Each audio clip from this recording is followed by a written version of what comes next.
Welcome back to Problem Solver Politics. I am your host, Cardin Ellis, with Cody the Oracle. Hey, everybody. And by now, many of you guys have already seen the viral clip clips, shall we say, of Marianne Williamson's interview, or Andrew Yang's interview, better said, with Marianne Williamson. And there's a lot to talk about. So, Cody, tell us what's going on.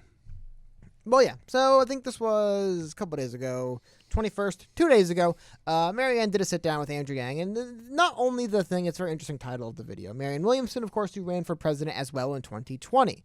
And this video was titled, "Why Are Progressives Being Sidelined?" Marianne Williamson joins Andrew Yang. And they had a couple interesting exchanges in here, but this is one of the kind of more interesting ones to me. So I'm going to play this clip. It's about a minute or two long.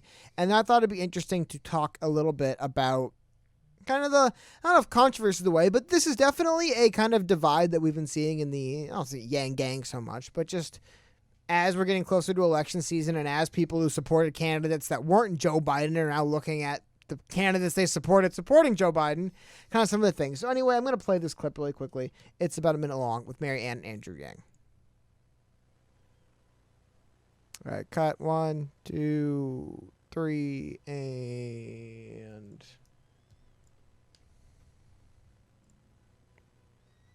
Okay, so I'm going to play this clip really quickly, about a minute long. This is Andrew Yang and Marianne Williamson. Zenon, when you talk about the club, I feel like you and I get along in part because we tried to crash the party. Yeah, but wait a minute. Let's be very clear. Oh. You made it. You were invited by the cool kids. You were invited in. So you get to sit with the cool kids now. Now, I am happy for you that you get to sit with the cool kids, but I don't think there should be a cool kids table in America. Not in American I don't disagree politics. with that either. Well, you're at the table, Andrew. My goal would be to get to that table to the extent I ever do become a cool kid, which for the, Asian... You've been invited in, Andrew. You've been invited in. Let's not pretend here. Okay, and your goal is what? To do with what with that? To make the table enormous enough where, like, the everyday American actually feels like they can just come up and take a seat, and it's comfortable, and it's not like this crazy pyramid where, like, you have to be at, like, the pinnacle to feel like you matter. Like that to me is the fundamental truth right now in American life. That's one clip. I'll post the link in the description if you guys want to watch it. It's actually a very fascinating interview, but that was the one I wanted to bring up because that is kind of the interesting thing, and it's kind of one of the interesting questions, and I think it's fun to talk about here, especially in the context of why do I love that that's what they called this. Why are progressives being sidelined? And that was a really interesting exchange there. Marianne Williamson was kind of infamously smeared as the crazy crystal guru lady who they bring up in the interview. The media tried to say, not the media, but you'd see tweets and people coming like, "Oh, Marianne told people with AIDS not to take their medication." She was like, there was no AIDS medicine in the 80s when this allegedly happened. Like, what are you talking about? We had no cure back. We had no treatments that really were effective back then. Or the 90s, whenever she was talking about. But the larger point being, Marianne definitely got smeared and ran all over by the media. I mean, I could probably pull up a couple right here. So, and the reason I want to bring that up is, what's the way of putting it? I just want to put it in context that she had a reason why. I mean, this is actually pretty funny. I love when this story happened because, of course, all this from Fox News, all the right-wing media ran with this. And by the way, Marianne Williamson to this day speaks constantly about how we need to get the fascists out of the White House, how Donald Trump's the worst, and it doesn't like Fox News and the Republicans, not the Republicans, but this style of, and I love it, how it's like, well, she said liberals are mean, so we're going to just write articles about her and say we love her. Because, but this is it speaks to intellectual honesty. Oh, yeah, intellectual honesty is you support us now, so we're going to support you. I think both sides appreciate it when somebody of the other side can admit a shortcoming of that side, and it makes you feel like there's a chance that we actually could come together and make good government and good policy if we can at least recognize the shortcomings on our own team. I think that's what people appreciated. I'm sure that's exactly what Fox News thought when they were writing this article. Jesus. Anyway, but the gist of it is they caught her on a hot mic, so to speak. It was just off air. She was talking on a show. But this quote sums it up pretty well. I didn't think the left was so mean. I didn't think the left lied like this. I thought the right did that. I thought we were better. I know this sounds naive, William said. And then she goes on, I think the left was so mean. The haters in this country have been collectivized for political purpose. And she added that the liberal New York Times columnist Nicholas Kristof would have been her ideal Secretary of State before he condemned her candidacy, which is a crazy little thing about the story. Wow. But then I read that he can't stand me, so he probably won't want to work for me, Williams said. The reason I went through this, Williamson also told the New Yorker she's not an anti-vaxxer and admitted that vaccinations save lives and that, anyway, just going against the idea that there was a lot of unfair things said about the media. I just want to put that out there because it was her experience running for president. And I can imagine that now she turns around and looks and sees articles being written like this about someone like Andrew Yang and thinks, why is, I guess, Fox isn't the establishment, but I remember when this happened, this is how basically everyone felt. Andrew Yang said the smartest thing about Biden at the DNC. I like Yang. I still support Yang. And this is the one thing Yang did where I was like, Jesus Christ, man, this is like, you're embarrassing yourself a little bit. This is the quote. The magic of Joe Biden is that everything he does becomes the new reasonable. Dude, Marianne Williamson's a great example of someone who is voting for Joe Biden and supports Joe Biden, but doesn't stand Joe Biden every single day of her life. Yeah. And this was a little bit of the kind of you're better than this, dude. You don't have to say obvious BS you don't believe, because there's a bunch of things Joe Biden's done that were not the new reasonable for good reason. Okay, he's not a deity. He's a guy who was in government for 45 years running for president, who people think's better than Donald Trump. That is an argument I'll hear out. But Joe Biden is some paragon, some virtuous just deity of American politics that we all look to for guidance. Get out of here, man. But you'll notice that now that's how he's talking. The magic of Joe Biden's magic now. He's not just the better option. He's not just the Democrats' nominee, and he's not just putting forth policy that's he has magically got an ability to make everything reasonable. Sorry that I haven't talked about this before. It frustrates me to go through this. But I think that's the kind of key contrast here, though, right? Where you see Marianne Williamson, who's definitely not saying Joe Biden is literally some spirit of virtue that will change the world's opinions on stances based on what he thinks about them. But Andrew Yang has gone a little bit there, and it is because I want to highlight to you guys how Andrew Yang spoke about the magic Joe Biden earlier when he was running against him for president. I like this. Quote, question, you think you can beat Joe Biden? To Andrew Yang. I think I will be the Democratic nominee. If you listen to Joe talk about it, his main argument is that his election is going to be a restoration of the Obama-Biden administration. In essence, which is a move literally backwards in time. And so to me, saying that we can somehow erase not just Donald Trump's presidency, but all the reasons why people voted for Donald Trump, to me is not correct. A move literally backwards. I guess Joe Biden is magic. Maybe the magical Joe Biden can move us backwards in time. It's almost as though he's saying he would make America great again by moving back to a better era. Interesting.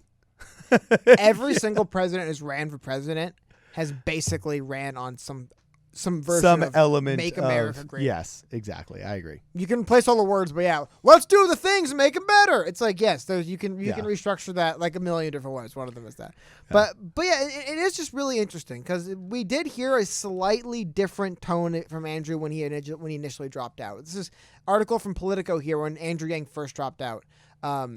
He says, if Joe says this is going to be a return to business as usual, he's in danger of using many of the younger people that came out for Bernie and that supported my campaign. He has to show that, look, we know that this economy is not working for many, many Americans.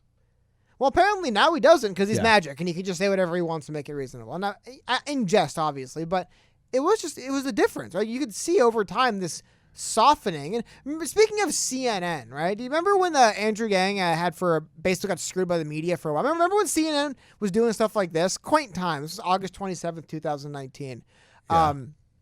When they basically just this one, not so much they didn't put before, but the amount of funny graphics and goofy nonsense. This one was great. Andrew Yang was polling at 3% in this poll because Andrew Yang wasn't important in August 20th, 2019. Yeah. And Beto O'Rourke was important. He got the nod on the graphic, board. And you'll see eventually that they correct this. But I mean, this was an issue we had with the media, and now you'll notice Andrew Yang doesn't have these issues with the media anymore. This was pretty funny too when he raised $10 million in quarter three, but Cory Booker's is more important, so we have to put him on. Yeah, you'll notice he doesn't have these problems in the media anymore. Doesn't mean he has to say nonsense like the magic of Joe Biden. Maybe it does. Maybe that's what it means. But then there's the question: is that worth it?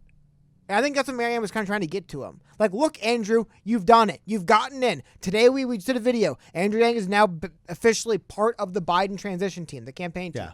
He's moved in as a advisor for small business, right? You're there. Is the plan to just keep going up there and saying, well, Joe Biden's just so amazing, we have to vote? Is that the plan, or is there going to be a point? Because that's not what got you there. Yeah, or is there going to be a point where you say, now that I have gotten here, well, hold on a minute, Joe. I can't just, yuck it up all the time. Like, I do want things put forward. And there's the funny thing is, this is the irony of Andrew Yang, and the one criticism I have, the legit criticism. He is literally putting his money where his mouth is in other respects, endorsing candidates running against the establishment, and then he turns around and says BS about why Joe Biden's the greatest. Like, what is it? Yeah, it's like you're there's other ways to support Joe Biden without saying he's like the greatest man alive. Like, you could say, look, Joe Biden, he's the best man for the job. Joe Biden is, there's a lot of people, by the way, who say crazy thing like Joe Biden can run over my foot with a golf cart and back over it again, and I'd still vote for him. Like, weird, okay, but I don't know. It just feels like Andrew Yang, I don't know if sacrifice is the word, but he's moved his positions a little bit. Is the goal to just keep doing this because it's safe and it looks like you might get ahead this way? Or is there a point where he kind of corrects back to the guy who decided he was going to run for president even though there was no chance he could win? You have to anticipate certain collisions that you see coming. And there will be a time when, it could be in the very near future as well, with how angry the progressive movement is. And honestly, how badly I think we need UBI. But there will be a time very quickly where a candidate that Andrew Yang is supporting on Humanity Forward goes against the establishment candidate that Joe Biden wants to win because one of his donors is involved or one of his policies is at risk, or, he's a buddy of a friend in Hunter Biden's college friend or whatever. You know what I'm saying?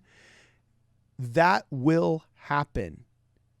And who are you going to choose? And when we're at Sunday school, all the time when we're talking with the youth, we say, look, guys, you have to make choices early on life about how you're going to handle certain situations that we know you are going to get in. How you're going to handle certain moral dilemmas that you know are coming.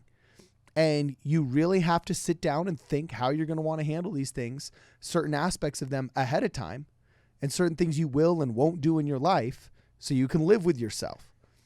And I think Andrew Yang is in that position as well. I mean, he basically marketed himself as this black sheep.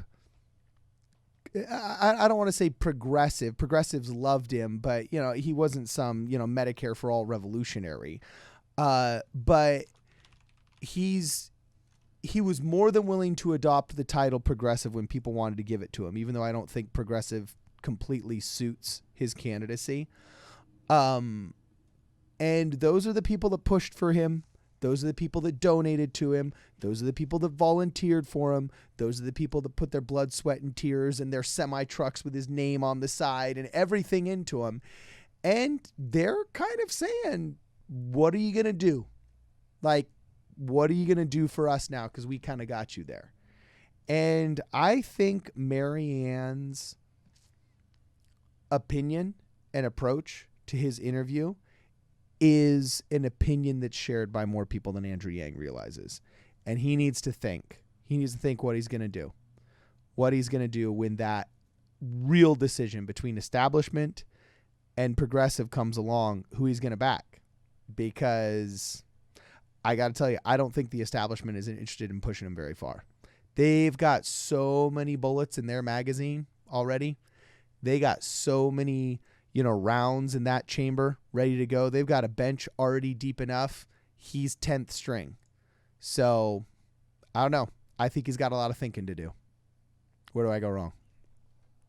I don't know. It is what it is, right? Like, well, we'll see. I think Andy's a smart guy and he might be able to navigate it. But also, I'm not going to sit here and pretend that that this has never happened before. I'm not going to pretend that there hasn't been people who get involved into politics for, they have these big ideas and they want to do all these things, and then the machine just kind of beats them and wears them down, and then they're just a stuffed suit on whatever network 15, 20 years from now saying, whatever we got to do, man, just support the party. And it just, they're like, well, I'm trying to think of the best way of phrasing this, but like I don't know what, I think in general, people have this idea that like, in the end, you generally win out, but like, no, sometimes you just lose. Sometimes Andrew Yang does go off to DC. He does decide, I'm going to throw myself into this machine. I'm going to make a difference. And the machine just wins.